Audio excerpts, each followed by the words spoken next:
Class എത്തി. Happy birthday ജാനിക്ക.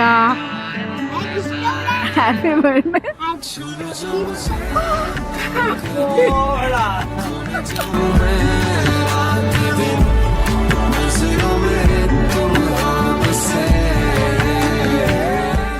Birthday ആണ് കേട്ടോ. അപ്പൊ ഇക്കാക്കൊരു സർപ്രൈസ് ഗിഫ്റ്റ് വാങ്ങാൻ വേണ്ടിട്ട് ഞാൻ പോയോണ്ടിരിക്കാണ്. ജാനിക്കൊക്കെ ഒരു ഐഡിയ ഇല്ല. ഇന്നത്തെ ഫുൾ ഡേ ഒരു ഒരു മിനി മിനി മിനി വ്ളോഗാണ് കേട്ടോ അത്.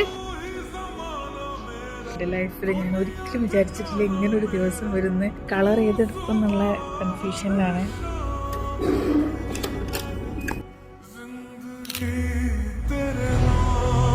Happy birthday.